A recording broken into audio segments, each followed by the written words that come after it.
जायसवाल के घर पे जब कुर्की का आदेश आया है, तो मैं पूछना चाहती हूँ, जब कहाँ थे ये कुर्की वाले जो ब्रजभूषण के खिलाफ में इतनी खिलाड़ी लड़कियां जब सामने बैठी थी, उसके घर पे आज तक कुर्की का कोई आदेश नहीं आया है। हम इंतजार कर रहे हैं कि वो जो बुलडोजर नीति है, जो गैर संवैधानिक तरीके से की जाती है, जो उनके खिलाफ में जो भगवा पहन के जो करते हैं, वो उनके खिलाफ में कोई कार्रवाई नहीं की जाती है। लेकिन जब कोई न्याय के लिए लड़ाई लड़ता है, उसका चरित्र हनन किया जाता है। लेकिन जो अपराधी के खिलाफ में आवाज उठाई जाती है, उसके घर की कुर्की का हम इंतजार कर रहे हैं कि उसके घर की कुर्की और उसके घर के ऊपर बुलडोजर कब चलाया जाए। साथियों, बेटी बचाओ का नारा देने वाले देश के प्रधानमंत्री उत्तर प्रदेश के जिस संसदीय क्षेत्र वाराणसी से चुनकर आते हैं, ये उसी वाराणसी की एक बेटी की आपबीती है। आज की प्रेस वार्ता में किसी परिचय की मोहताज नहीं है। हमारे बीच में विश्व में कुश्ती के मैदान में भारत का परचम लहराने वाली हरियाणा की विधायक विनेश फोगाट जी आज मेरे साथ हैं। साथियों, बेटी बचाओ का नारा देने वाले देश के प्रधानमंत्री उत्तर प्रदेश के जिस संसदीय क्षेत्र वाराणसी से चुनकर आते हैं, ये उसी वाराणसी की एक बेटी की आपबीती है। बेटी का नाम रोशनी जायसवाल है। बेटी को एक शख्स जिसका नाम सैफरन राजेश सिंह 4 साल से इस बेटी का पीछा करना, धमकियां देना, बलात्कार की धमकियां देना की हिम्मत दिखा रहा था। आज सैफरन राजेश सिंह आजाद घूम रहा है और बेटी का परिवार जेल में है। बेटी 9 साल के बच्चे बूढ़े माँ बाप के साथ आंसुओं में दर दर की ठोकरें खा रही है, अपनी सुरक्षा और न्याय की गुहार लगा रही है। मैं वाराणसी की इस बेटी रोशनी जायसवाल की एक अपील हम तक पहुंची है। मैं चाहूंगी उसकी अपील को आपके माध्यम से देश के सामने रखा जाए, क्योंकि ये आंसू, ये डर या असुरक्षा, ये न्याय की गुहार सिर्फ एक नहीं, आज देश की अनेकों बेटियां लगा रही हैं। रोशनी जायसवाल जी का ये वीडियो। मैं वही रोशनी कुशल जायसवाल हूं जिसने 15 सितंबर के दिन बलात्कार की धमकी देने वाले सैफरन राजेश सिंह को एक झापड़ चलाया था, जिसके बदले में मेरे ऊपर 307 हाफ मर्डर लगाया जा चुका है, 117 की धारा लगाई जा चुकी है और भी कई धाराएं लगाई जा चुकी हैं, जिसकी वजह से मैं 40 दिन से स्पॉन्डेंट थी और मेरे पति, मेरा भाई और मेरे 5 टीम मेंबर्स जेल में। और सेक्शन 82 यानी कि घर की कुर्की, एक झापड़ मारने पे घर की कुर्की करने का आदेश दे दिया गया है। रोशनी जायसवाल का कसूर कहे सिर्फ इतना है कि रोशनी जायसवाल वाराणसी की है, उत्तर प्रदेश और देश की सरकार से लोकतंत्र के तहत बेटियों की लड़ाई को लड़ती रही। हमें याद है BHU में पढ़ने वाली छात्रा का सामूहिक बलात्कार होता है। बलात्कार करने वाले भाजपा के नेता वाराणसी से कुणाल पांडे, सक्षम पटेल, आनंद उर्फ अभिषेक चौहान। रोशनी जायसवाल का कसूर यह था कि BHU की इस छात्रा के सामूहिक बलात्कारियों को सजा, गिरफ्तारी की मांग उसने उठाई और वो लड़ी। इनकी तस्वीरें आप देश की पूर्व मंत्री स्मृति ईरानी जी, प्रधानमंत्री जी के साथ देख सकते हैं। ये BHU के भाजपा के IT सेल के वाराणसी के लोग आज रिहा हो चुके हैं। इनका स्वागत किया गया रिहाई के बाद। बस रोशनी जायसवाल का यही कसूर था। यहां पर JP नड्डा जी के साथ हैं ये लोग जिन्होंने बीएचयू की बेटी का सामूहिक बलात्कार दोषी, और ये हमारे उत्तर प्रदेश के मुख्यमंत्री योगी आदित्यनाथ जी के साथ है। रोशनी ने इस तरह की एक नहीं अनेकों लड़ाई उत्तर प्रदेश की धरती पर लड़ी, जिसका आज खामियाजा उसको उठाना पड़ रहा है। पूरी भाजपा का अगर मैं दिखाऊं, सैफरन राजेश सिंह का ट्विटर हैंडल, उसके आप जूम करेंगे, ये उसके ट्विटर हैंडल है, फेसबुक है। महिलाओं को पीछा करना, उनका चरित्र हनन करना, बलात्कार की धमकियां देना, इसके सारे सबूत आज आपके सामने है। ये हैं सैफरन, अपने आप को लिखते हैं राजेश सिंह। बलात्कार की धमकियां। रोशनी को भी पिछले 4 साल से यह शख्स लगातार परेशान करता रहा। रोशनी की हिम्मत ने जवाब देना शुरू किया तो रोशनी 13 सितंबर को वाराणसी के पुलिस कमिश्नर और डीएम को मिलती हैं, लिखित में शिकायत करती है। 13 सितंबर को जवाब मिलता है कि कोई कार्रवाई की उम्मीद ना की जाए, भाजपा का ये नेता है, आरएसएस संघ से जुड़ा है, कोई कार्रवाई नहीं होगी। ये 13 तारीख को पुलिस कमिश्नर और डीएम वाराणसी का जवाब है। और ये है 13 तारीख का पत्र जो रोशनी जायसवाल ने डीएम और कमिश्नर को 13 सितंबर को लिखा। इसकी कॉपी आपको दे दी जाएगी। उसके बावजूद भी इस आदमी की हिम्मत कम नहीं होती और लगातार बलात्कार की धमकियां देने का काम जारी रहा। रोशनी जायसवाल का कसूर यह था कि इसने ठाना कि मैं इसके घर जाकर इसकी परिवार की महिलाओं से बात करूंगी और ये जो बलात्कार की धमकियां दे रहे हैं उनके परिवार की महिलाओं को दिखाकर इस शख्स को शर्मसार करने का एक प्रयास था उसका। रोशनी जायसवाल अपने पति, अपने भाई और 5 साथियों के साथ इसके परिवार की महिलाओं को इसकी सच्चाई दिखाने की इस तरह की धमकियां मिल रही हैं, गई, ये उसका अपराध था। दोनों में हाथापाई हुई दोनों तरफ से। रोशनी जायसवाल ने गुस्से में कार्रवाई ना होते हुए देखकर पुलिस प्रशासन सत्ता के सामने दबाव में झुका दिखकर उसने सिर्फ गलती ये की कि सैफरन राजेश सिंह को 2 थप्पड़ मारे। 2 थप्पड़। दूसरी तरफ राजेश सिंह सैफरन क्या कर रहा है? बलात्कार की 4 साल से धमकियां, जीना दुश्वार, चरित्र हनन, सरेआम सबूत है, कोई कार्रवाई नहीं। रोशनी जायसवाल 15 तारीख को इनके घर पहुंचती हैं और 7 बजे थाने जाकर अपनी शिकायत दर्ज करती हैं, एफआईआर दर्ज करती हैं। ये रोशनी जायसवाल ने 7 बजे उसी दिन जाकर एफआईआर दर्ज की, इस उम्मीद से कार्रवाई होगी। पुलिस ने सैफरन राजेश सिंह, आरएसएस भाजपा का इस नेता को थाने बुलाया। पूरी भाजपा के नेता पहुंच गए उसके समर्थन में, उसे बचाने, जो हर बार होता है। हम कहते आए हैं कि या तो सरकार में इन अपराधियों की भागीदारी है या सरकार का, भाजपा के सरकार का समर्थन इन्हें मिलता आया है, इसलिए इनकी हिम्मत होती है इतनी कि सरेआम बलात्कार की धमकियां देते हैं। वही हुआ। थाने में भाजपा के नेता पहुंचे, फोन पहुंचे पीएमओ से, सैफरन राजेश सिंह को घर भेज दिया गया। लेकिन रोशनी जायसवाल के पति को, उसके भाई को, उसके 5 साथियों को ठीक उसी दिन जेल भेज दिया गया है। आज 40 दिन से ऊपर हो गए हैं। रोशनी जायसवाल न्याय मांग रही है, अपने 9 साल के बच्चे के साथ, बूढ़े माँ बाप के साथ न्याय मांग रही है। पति 40 दिन से जेल में, सगा भाई 40 दिन से ऊपर हो गए जेल में, 5 साथी जेल में, और खबर मिलती है उनके साथ मारपीट की जा रही है, उनके साथ बुरी तरह बर्बरता से पीटा जा रहा है। रोशनी जायसवाल, उसके बूढ़े माँ बाप ने हमसे गुहार लगाई कि अभी 27 अक्टूबर को ही लखनऊ में पुलिस हिरासत में मोहित पांडे की पीट पीट कर हत्या कर दी गई है। 40 दिन से रोशनी जायसवाल का भाई, पति, 5 साथी पुलिस हिरासत में, उन्हें बुरी तरह से, जो हमें सूचना मिली है, सच्चाई क्या है ये वहां की पुलिस को बताना चाहिए। 40 दिन मारपीट की जा रही है और ऐसा लगता है कि मोहित पांडे की तरह उनकी भी किसी की एक पुलिस हिरासत में पीट पीट के हत्या का डर बना हुआ है।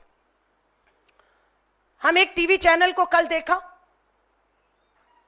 वो टीवी चैनल भी रोशनी जायसवाल का चरित्रहनन बलात्कार की धमकियों का कहीं ना कहीं समर्थन करता हुआ दिख रहा था, और झूठा बयान उस टीवी में।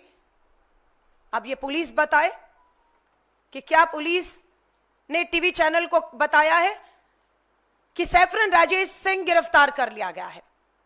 हमारी जानकारी के अनुसार अगर पुलिस ने यह सूचना टीवी को दी है तो टीवी और पुलिस बताए। हमारी जानकारी में सैफरन राजेश सिंह बलात्कार की धमकी देने वाला आजाद घूम रहा है लगातार। अभी रिसेंट एक उनका ट्वीट आया जिसमें वो भाजपा के नेताओं का और आरएसएस के नेताओं का धन्यवाद कर रहे हैं, कि उन्होंने राजेश सिंह के ऊपर कोई कार्रवाई नहीं होने दी, वो पूरी तरह से सुरक्षित आजाद है और वो अभी भी लगातार सोशल मीडिया पर सक्रिय होते हुए बलात्कार की अंजाम भुगतने की और पुलिस हिरासत में कुछ भी उस बात की सरेआम बात कर रहा है। हम पूछना चाहते हैं वाराणसी पुलिस से, डीएम से, पुलिस प्रशासन, सरकार से कि कहां है सैफरन राजेश सिंह 40 दिन में। एक और गंभीर बात मैं आपके सामने रखना चाहती हूं।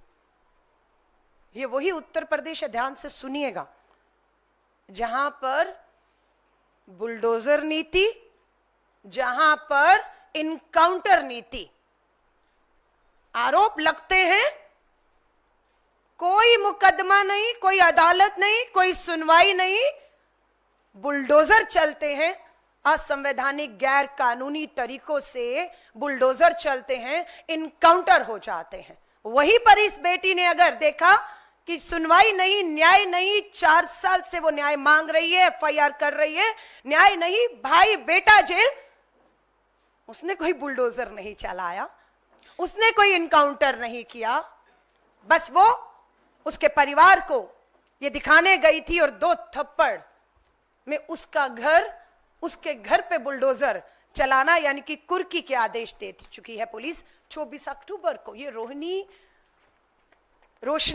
रोशनी जायसवाल के घर के कुर्की के ऑर्डर, क्या अपराध था इस बेटी का? आदेश कुछ बताना, पूछना चाहिए।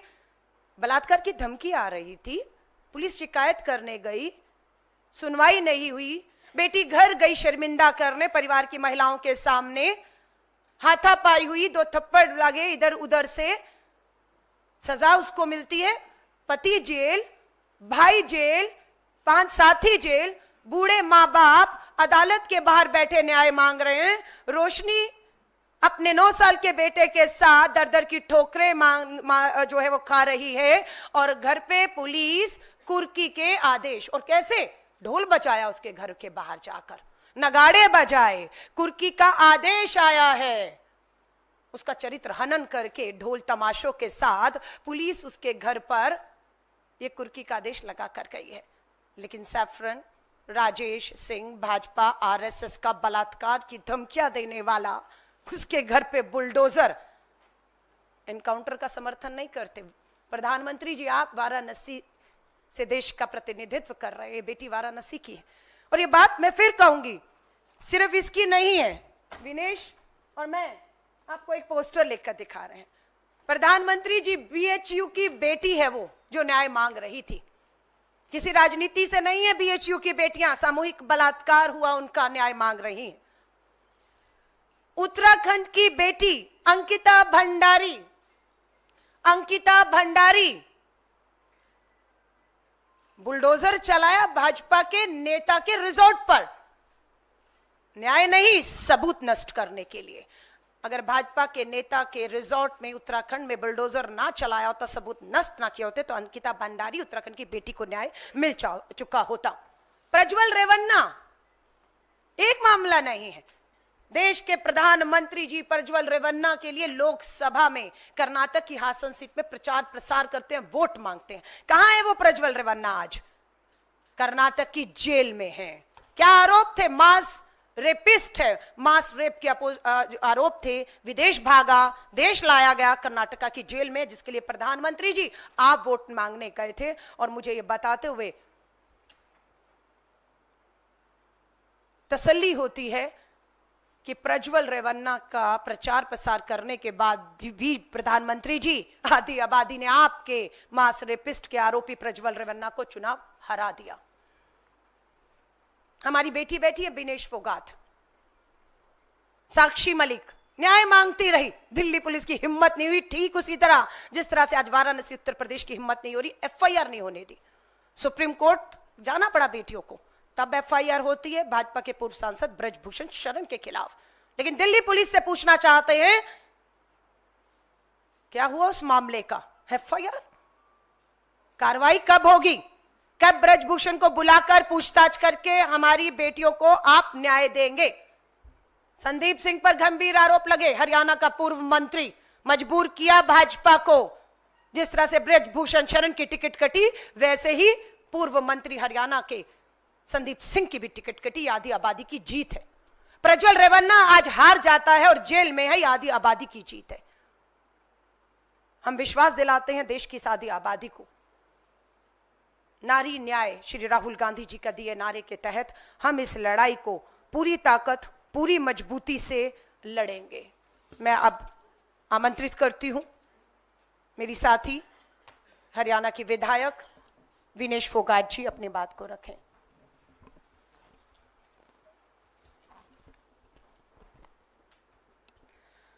सबसे पहले तो आप सबको नमस्कार।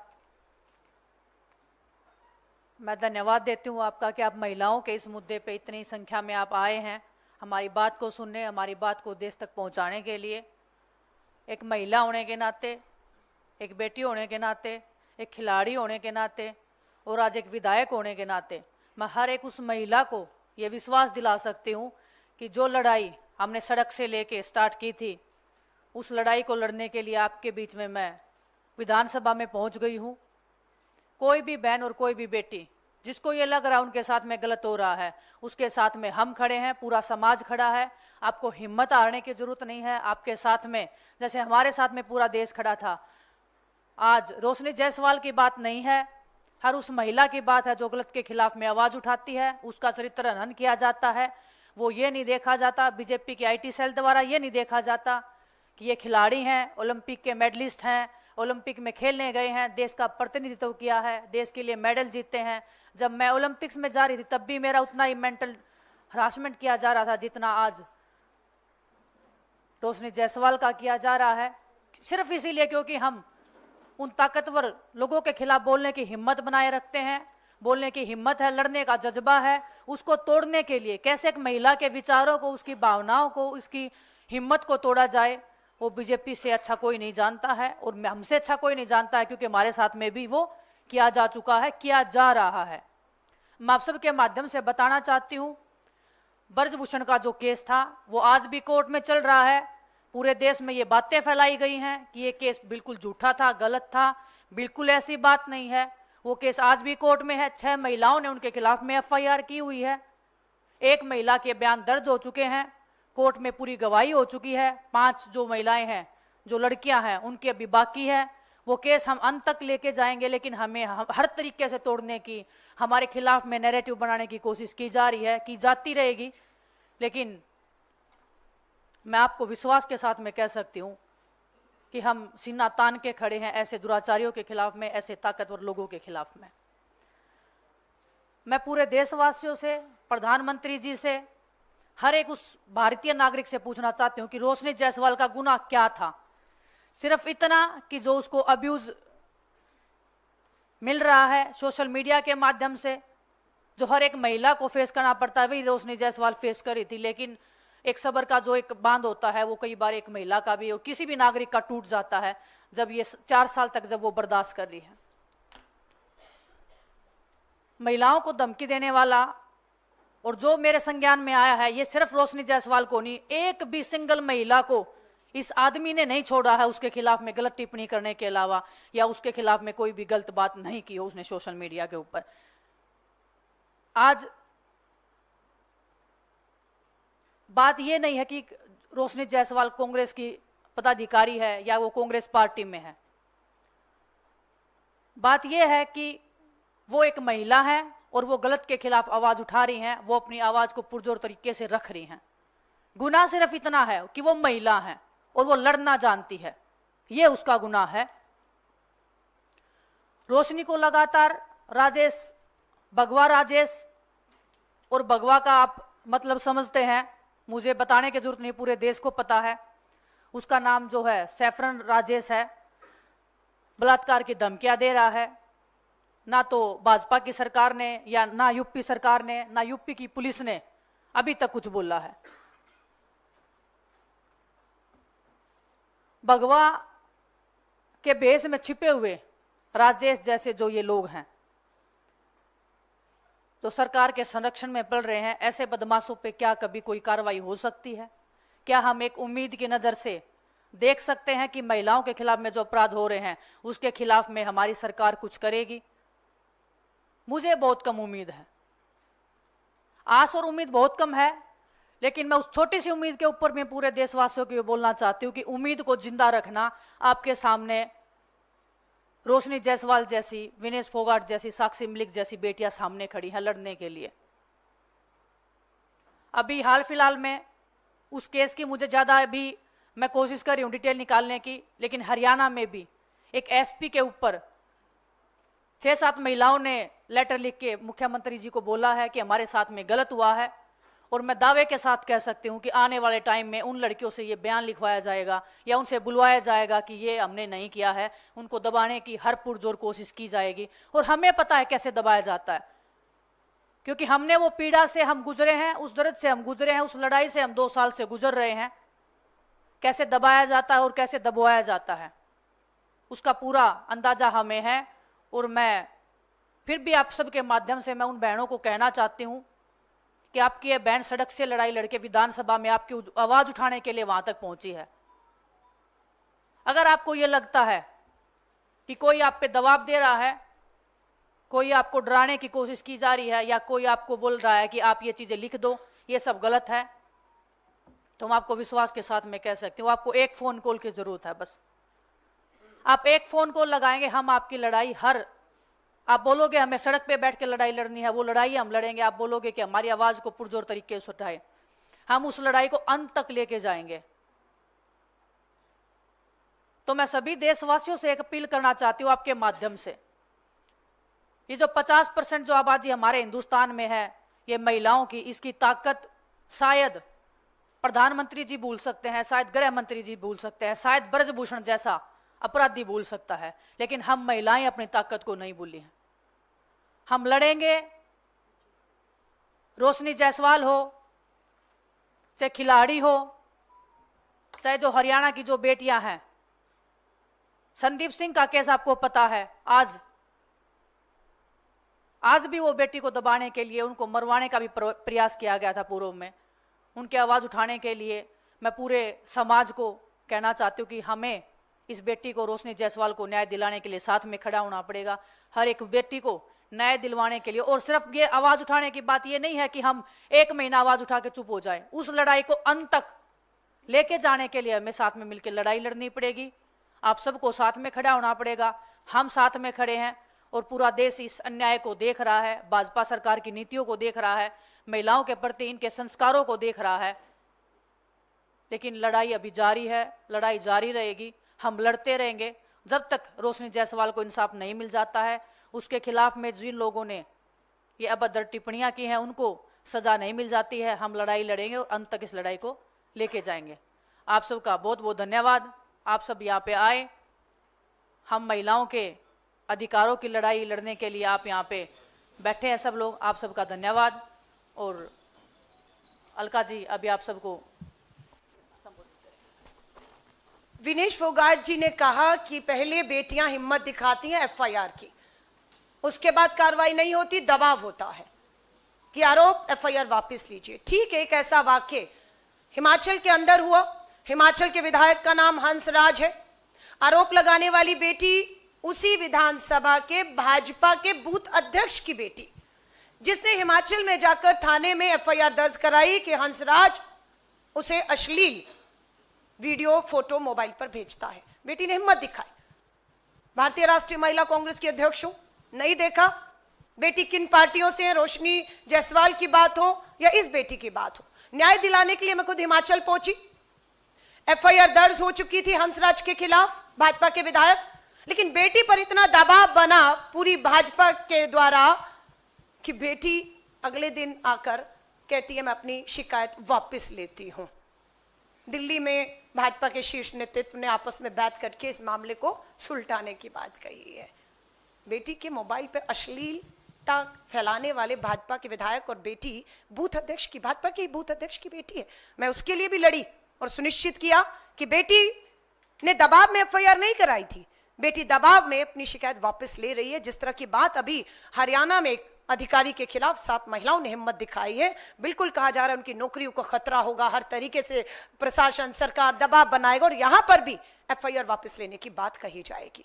अब देखना यह है कि रोशनी जायसवाल की घर की कुर्की पुलिस हिरासत में उसके पति, सगे भाई, 5 लोगों की मोहित पांडे की तरह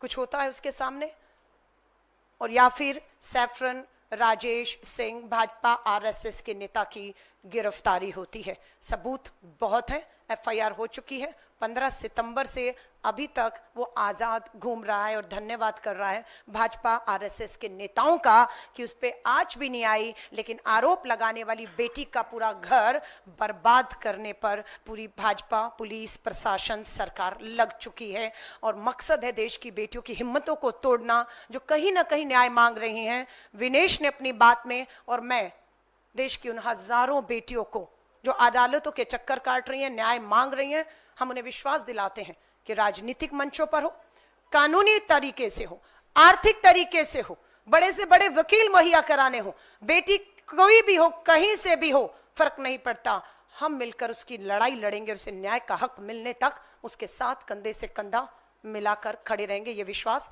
हम अपनी देश की आधी आबादी, अपनी बेटी, अपनी बहनों को दिलाना चाहते हैं आज। धन्यवाद। हाँ, विनेश कुछ कहना चाहती हैं? बस मैं एक बात आप सबके बीच में बोलना चाहती हूँ कि रोशनी जायसवाल के घर पे जब कुर्की का आदेश आया है तो मैं पूछना चाहती हूँ, जब कहाँ थे ये कुर्की वाले, जब ब्रजभूषण के खिलाफ में इतनी खिलाड़ी लड़कियां जब सामने बैठी थी, उसके घर पे आज तक कुर्की का कोई आदेश नहीं आया है। हम इंतजार कर रहे हैं कि वो जो बुलडोजर नीति है, जो गैर संवैधानिक तरीके से की जाती है, जो उनके खिलाफ में, जो भगवा पहन के जो करते हैं, वो उनके खिलाफ में कोई कार्रवाई नहीं की जाती है। लेकिन जब कोई न्याय के लिए लड़ाई लड़ता है, उसका चरित्र हनन किया जाता है, लेकिन जो अपराधी के खिलाफ में आवाज उठाई जाती है, उसके घर की कुर्की का हम इंतजार कर रहे हैं कि उसके घर की कुर्की और उसके घर के ऊपर बुलडोजर कब चलाया जाएगा। धन्यवाद आप सबका। आप पत्रकार साथियों का कोई सवाल?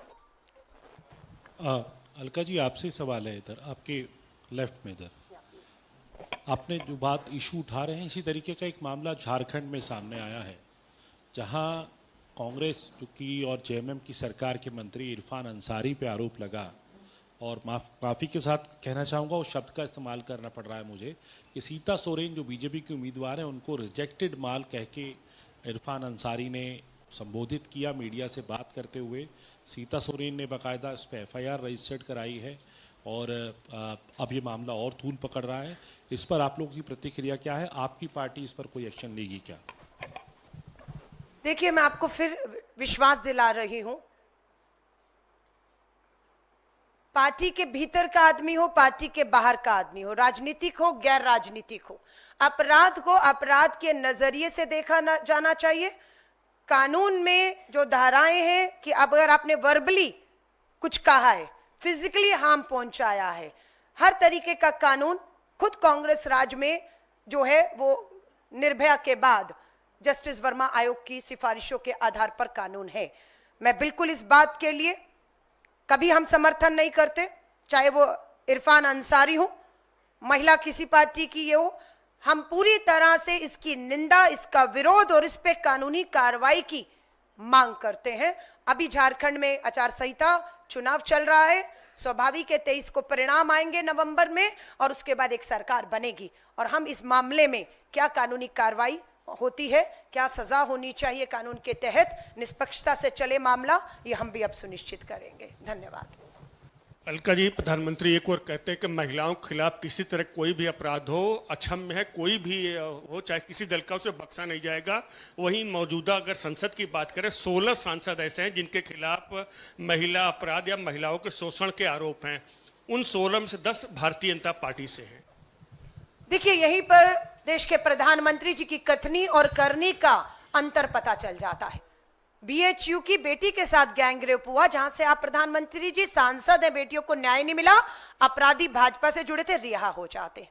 रोशनी जायसवाल आपके वाराणसी की आती हैं, लोकतंत्र के तहत बीएचयू की बेटियों को न्याय दिलाने का दूसरे मुद्दे उठाए। आज उसके साथ क्या हो रहा है, प्रधानमंत्री जी अभी तक उनकी जानकारी में नहीं था, पर आज की प्रेस कॉन्फ्रेंस के बाद उन तक बात पहुंची होगी।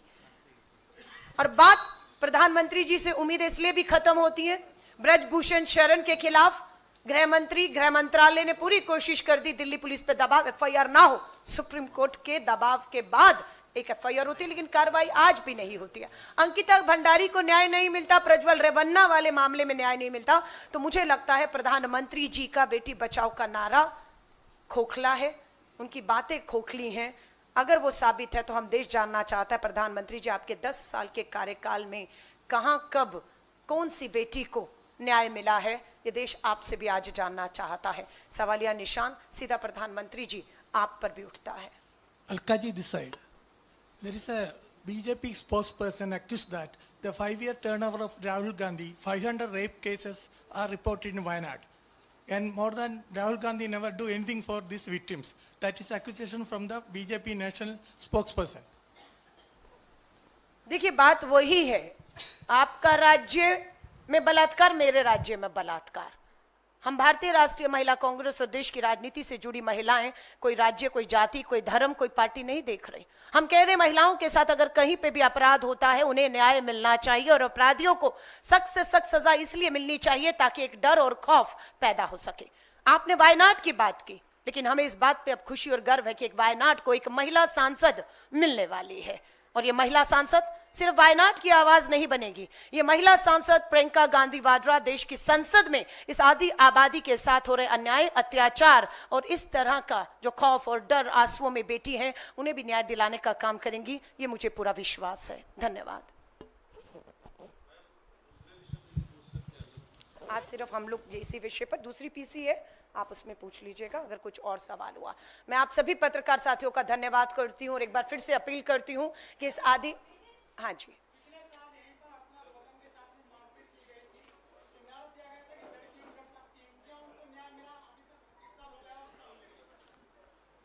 कहाँ मामला दर्ज है उनका, कौन से राज्य में, कहाँ पर? मेरठ में। मेरठ में किसकी सरकार है? मेरठ में, एक सेकेंड, घटना हुई, एफआईआर मेरठ में हुई, उत्तर प्रदेश में भाजपा की सरकार है। बेटी के साथ कुछ भी हुआ है, एफआईआर मेरठ उत्तर प्रदेश में, न्याय दीजिए, न्याय दीजिए, हम मांग करते हैं। लेकिन सिर्फ राजनीति करेंगे, हमने अगर कोई मुद्दा उठाया तो आप कोई ऐसा मुद्दा लाएंगे जिसमें इन मुद्दों को हम हाशिए पर वापस ले जाएं, ये हम होने नहीं देंगे। बेटी कहीं की भी है, मामला जिस भी राज्य और सरकार में दर्ज है, चाहे अभी वायनाड का जिक्र हुआ, झारखंड का, आपने मेरठ, न्याय दीजिए। हिमाचल की सरकार न्याय, कर्नाटक की सरकार, प्रज्वल रेवन्ना जेल में है, हम सुनिश्चित करेंगे न्याय हो। जघन्यपाद नाबालिग बेटी के बलात्कार का आरोपी है, फांसी की सजा है उसमें, हम सुनिश्चित करेंगे। धन्यवाद।